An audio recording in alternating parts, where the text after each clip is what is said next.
Assalamualaikum warahmatullahi wabarakatuh. Perkenalkan, nama saya Dafa Iqbal Saifullah, NIM 026, angkatan IAT 23. Di sini saya akan mempresentasikan yaitu terkait tafsir Al-Manar. Apa itu tafsir Al-Manar? Biografi mufasir itu siapa mufasirnya?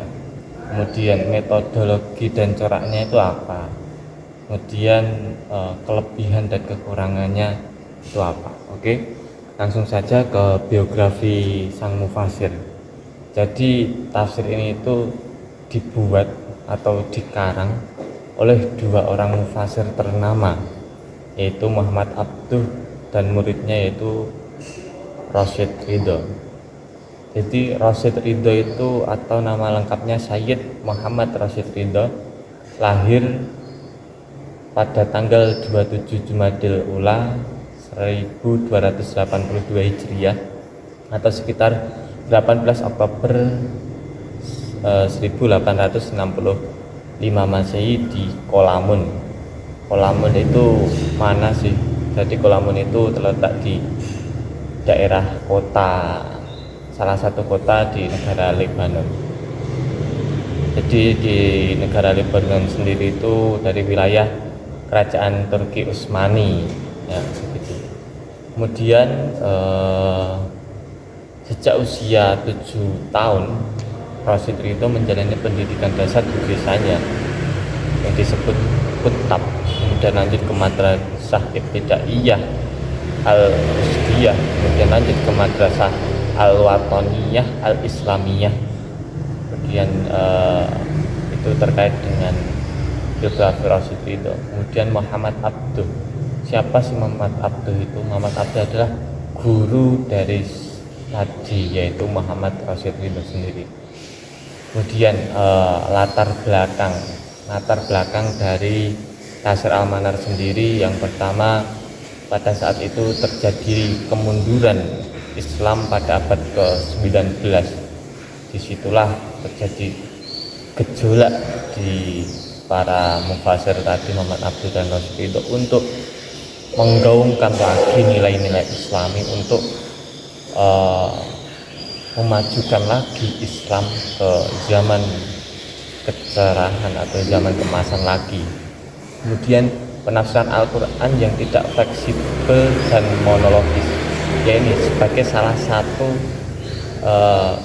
alasan kemudian Muhammad Abduh dan Rasyid Ridho mengkarang tafsir, karena penafsiran Al-Quran yang terdahulu sebelum Rasyid Ridho dan Muhammad Abduh ini menulis atau mengkarang masih bersifat tidak fleksibel, jadi tidak bisa mengikuti zaman yang semakin berubah dan monologis.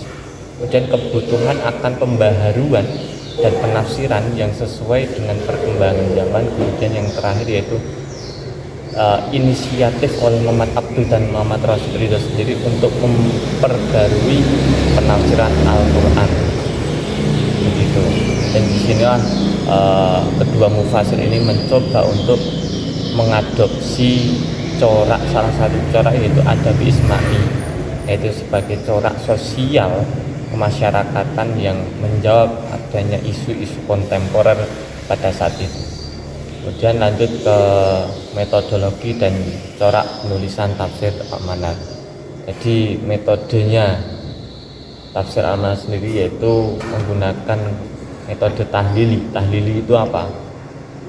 Tahlili yaitu menafsirkan ayat Al-Quran demi ayat secara sistematis atau secara urut, sesuai urutan mushafi, bukan nuzuli. Kemudian secara rinci atau secara mendalam, begitu. Kemudian corak dari tafsir Al-Manar sendiri yaitu bercorak adabi ijtimai, yaitu sosial kemasyarakatan, yang menekankan antara relevansi Al-Quran dengan masalah sosial dan kemasyarakatan pada masa itu. Kemudian setelah metodologi dan corak penulisan tafsir Al-Manar, yaitu ada kelebihan dan kekurangan. Kelebihan sendiri orang-orang awam maupun intelektual mudah memahami penafsiran tafsir al-manar sendiri. Kemudian dalam menafsirkan ayat yang sekiranya aneh, yang sekiranya tidak logis, dijelaskan dengan teori-teori ilmiah yang mudah dipahami oleh orang-orang awam, dan penafsirannya menyesuaikan kehidupan pada saat itu dan masa-masa selanjutnya. Itulah kelebihan dari tafsir al-manar yang dikarang oleh Muhammad Abduh dan Rasyid Ridho. Kemudian lanjut ke kekurangan. Jadi kekurangannya sedikit sih, karena Rasyid Ridho terlalu memperluas jangkauan penafsiran ilmiahnya. Jadi ini mungkin dipandang sebelah mata kekurangan, tapi juga dipandang adalah kelebihan, karena cara adabi ijma'i ini memang memperluas penafsirannya hingga bisa menjawab isu-isu kontemporer berikutnya. Nah, itulah materi yang bisa saya sampaikan. Kemudian apa kesimpulan? Sebenarnya yaitu tafsir al-manar sendiri adalah karya tafsir Al-Quran yang sangat berpengaruh dalam tafsir era modern kontemporer begitu. Jadi hebatnya tafsir ini itu dikarang, salah satu tafsir yang dikarang oleh dua orang mufasir begitu. Kemudian dikarang oleh mufasir yang terkenal, Muhammad Abduh dan Rasyid Ridho begitu, dari Universitas Al-Azhar Mesir. Situlah sekian presentasi dari saya. Apabila ada kekurangan atau kesalahan atau kekhilafan, saya mohon maaf. Akhirul kalam billahi taufiq wal hidayah. Wassalamualaikum warahmatullahi wabarakatuh.